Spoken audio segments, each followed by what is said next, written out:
I guess this is like College Bowl. This is a toss-up question for either Representative Jett or Senator Hendren. But,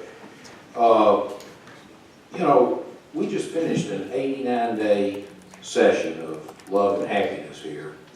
And not a word about this was mentioned. And I'm just trying to figure out now, in a 3-day special session, this is being brought up as something that needs to be done, and it's so important. First, my question would be, is this in any way related to the revenue shortfall that we're experiencing now, that we heard in budget today that we were going to be a hard time to make projections? Is this any way a concern of the administration that our bond rating will be downgraded because of the lack of making our projections? Well, I just want to say a couple things. First off, actually, we passed the bill very similar to this through the Senate, and it never had time to finish on the other end of the House, and it did not come out of the House. And we did have a discussion both in committee here and on the floor of the Senate about a bill to make these funds more accessible and improve our credit rating. As far as why we're doing it and what the driving factor on it is, I guess what I would tell you, as I said in my opening comments, and I see they just passed out the information that Senator Elliott asked for on the amount of tax cuts that we've done since 2008 is nearly $450 million net effect on general revenue, almost $500 million. You know, there's no question that the philosophy of government has changed over the last 7 or 8 years in Little Rock. I was down here 20 years ago, and it's pretty apparent how it's changed.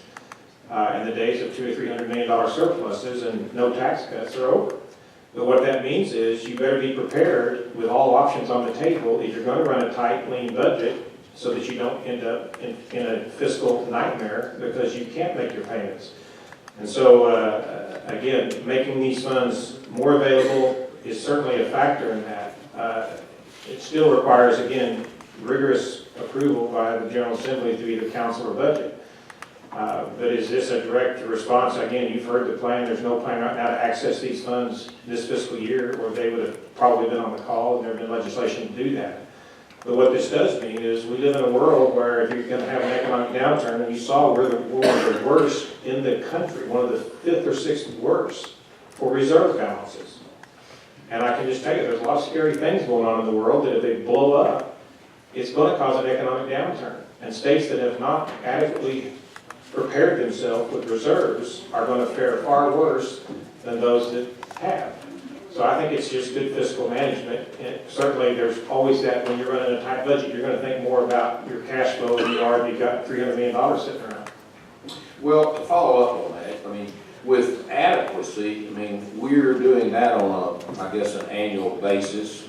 We sort of know where we are and what we deem as adequate education for our kids. Amendment 82, those projects take years. It's not anything that's months that happen. And even with downturns in the economy, with revenue stabilization and the ability for the governor to call a special session if something was drastically needed, I don't understand the urgency in this, that any one of these triggers, we could be brought back in for a special session to do what we're talking about doing here in advance, trying to figure something out rather than maybe reacting to something that happened. And the one thing that I do want to point out, make sure I understand this, but by changing this fund, putting it into the long-term or whatever we're going to call this, that sort of takes that initiated act, which takes 2/3 of the body to decide the proper disposition of that money, and replacing it with just a simple majority, correct? Is that, am I thinking right on that? Well, it takes 2/3. This bill will require 2/3, just as one that passed through the Senate last time did, because it is amending an initiated act. But then, again, the amendment to that initiated act is to put in place the mechanism of the long-term reserve account. But it's changing, technically, it's changing the number of votes to approve that, but to go from 2/3 to a simple majority. I mean, it's taking 2/3 to make that change. Yes, sir, I understand. Right. And so, And then you mentioned one other thing. On the $100 million that's in the fund now,